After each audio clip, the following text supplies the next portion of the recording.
Bismillahirrahmanirrahim. Assalamu alaikum everyone. This is me, Amir Nawaz Khan. I hope each and every one of you will be fine and feeling better. Today I am going to talk to you on an important topic, and that topic is about mind mapping. Let's get started. What is mind mapping? What is its example? And what is the importance of mind mapping? So, starting with the definition, a mind map is a diagram used to visually organize information into a hierarchy, showing relationships among pieces of the whole.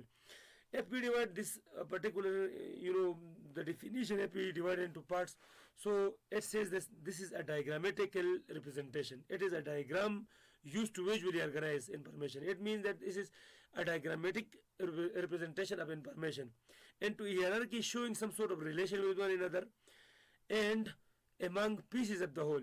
When we are having a particular idea and it has some ideas or some branches, and we that centrally or that basically idea that which radiates other ideas as well. So when we connect other linking ideas, relating ideas to that centrally located idea, so this makes our mind map. Another definition, a simplified one, I have written for you people, that is a diagram used to represent words, ideas, tasks, or other items linked to a centrally keyword or idea. What is mind map? Mind map is basically a diagram, and this diagram is basically made up of words, ideas, tasks, or other items, and they are mutually related to a centrally keyword or idea. So this is a diagram which we draw on a page, or which we draw on board, or which we draw in laptop.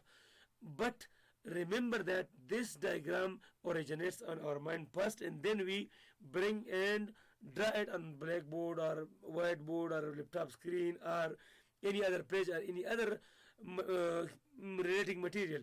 So this is a mind map.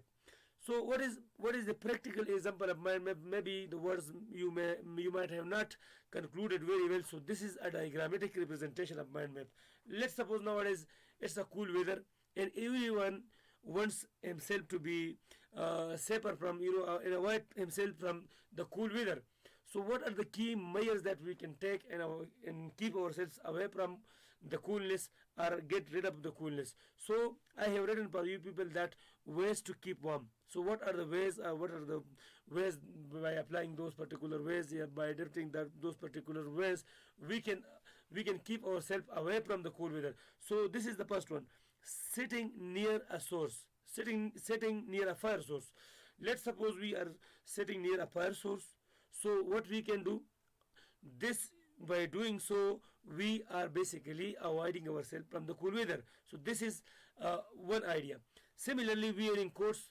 Let's suppose you are wearing a tight coat, or you are wearing a coat that is warm for you, and in which you can feel yourself warm. So this is another source of keeping yourself warm.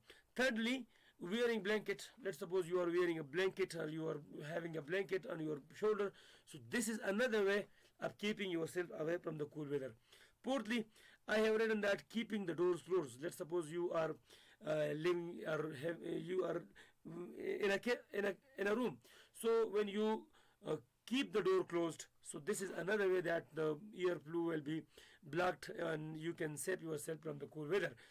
Another measurement and another measure that you can adapt for keeping yourself away from the hard effects of the cool weather is taking a sun bath. This is a fifth idea. So these four or five ideas which were centrally related with the basic idea that ways to keep ourselves warm, and they are diagrammatically represented. So this is called our mind map. So what is the importance of mind map?